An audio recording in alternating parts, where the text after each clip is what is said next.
오늘 주시는 하나님 말씀은 누가복음 3장 21절부터 38절까지의 말씀입니다. 백성이 다 세례를 받을새 예수도 세례를 받으시고 기도하실 때에 하늘이 열리며 성령이 비둘기 같은 형체로 그의 위에 강림하시더니 하늘로부터 소리가 나기를 너는 내 사랑하는 아들이라 내가 너를 기뻐하노라 하시니라 그랬습니다. 이 말씀은 예수님께서 세례를 받으시는 사건이 성부와 성령의 공동 사역임을 의미합니다. 즉 예수님께서는 세례를 받으심으로 인간의 구원을 향한 공생애를 시작하시고 성령도 성자가 그 일을 감당하도록 협동하여 힘을 공급해 주시며 성부도 그 일을 시작한 아들에게 하늘을 열고 땅을 향해서 기쁨과 승인의 음성을 발하셨다라고 기록합니다.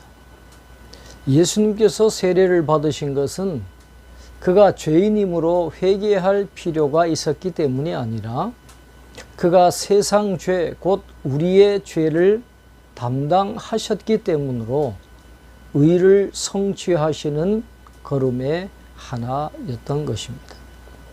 그래서 누가복음은 예수님께서 세례를 받으시고 회개하셨다가 아니라 기도하셨다라고 기록하고 있는 것입니다. 공생애를 시작하기에 앞서 기도하시는 예수님을 통해서 모든 일을 시작하기에 앞서서 그 일을 주관하시는 하나님께 기도하는 자세를 갖추는 것이 중요하다 하는 것을 배울 수가 있게 되는 것입니다. 예수께서 가르치심을 시작하실 때에 30세쯤 되시니라. 사람들이 아는 대로는 요셉의 아들이니 요셉의 위는 헬리오라고 했습니다. 예수님의 나이가 기록되어 있는 유일한 구절입니다.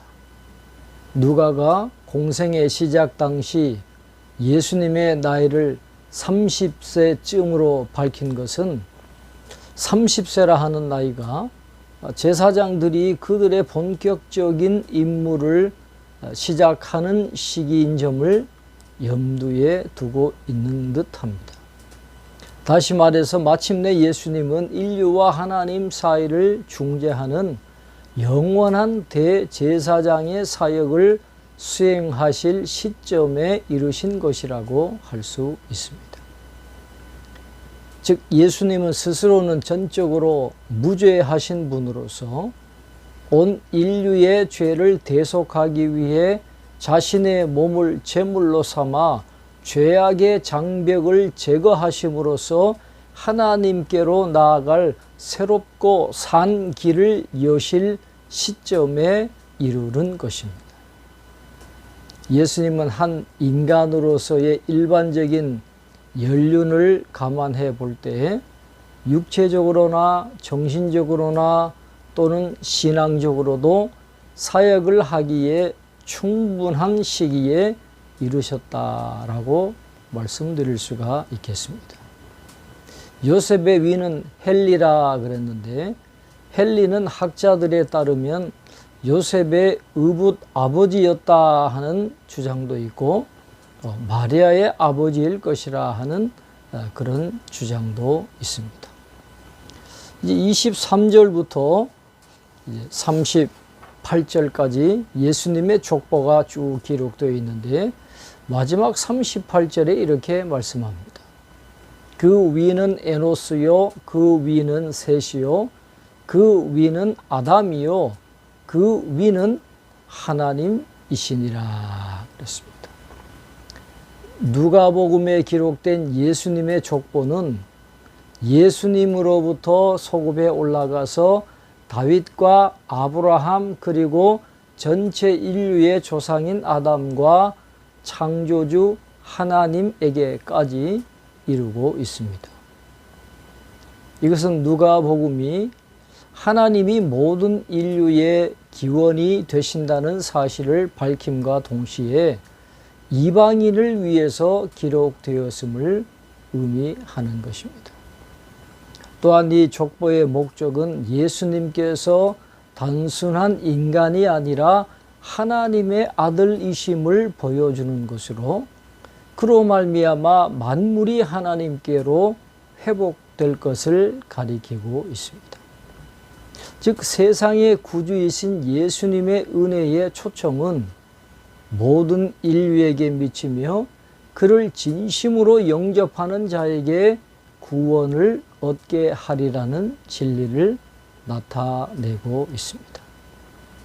한편 이 족보는 예수님이 아담의 자손으로서 인류 가운데 한 사람임을 나타내고 있습니다. 즉 하나님께 불순종했던 첫째 아담과 대조해서 하나님께 순종했던 둘째 아담으로 묘사하고 있음을 보게 되는 것입니다.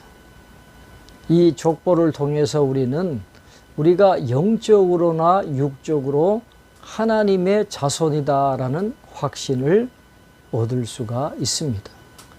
따라서 우리는 외적으로나 내적으로나 하나님의 자손답게 살아가야 하는 것입니다.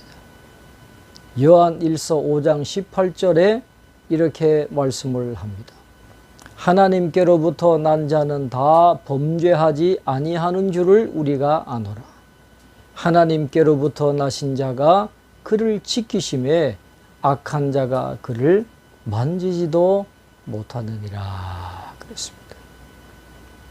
예수님을 믿어 구원받은 저와 여러분, 하나님의 자녀가 된 저와 여러분이 오늘 말씀처럼 범죄하지 않고 하나님이 지켜주시고 악한 자가 만지지도 못하는 그런 능력의 삶을 살아갈 수 있기를 주님의 이름으로 축원합니다. 기도하겠습니다. 하나님 아버지, 예수님께서 세례 받으시는 이 장면과 예수님의 족보를 통해서 구원을 향한 놀라운 은혜를 다시 한번 기억하게 하시고 되새기게 하시고 감사하며 감격하게 하시니 감사합니다. 예수님의 세례는 삼위일체 하나님의 공동사역입니다. 구원하시는 모든 은혜가 성부 하나님, 성자 하나님, 성령 하나님의 은혜임을 우리가 다시 한번 기억합니다. 늘 삼위일체 하나님을 기억하며 그 하나님께 감사하며 살아가는 저희들 되게 도와주옵소서. 둘째 아담으로 이 세상에 오셔서 우리를 죄에서 건지시고 자녀 삼아주시고 영원한 생명을 주신 그 주님의 은혜를 기억하면서 이제는 더 이상 범죄하지 아니하고 항상 하나님이 지켜주신다고 하는 믿음의 확신을 가지고 승리하며 살아갈 수 있는 저희 모두가 될 수 있도록 축복해 주시옵소서. 감사하고 예수님 이름으로 기도하옵나이다. 아멘.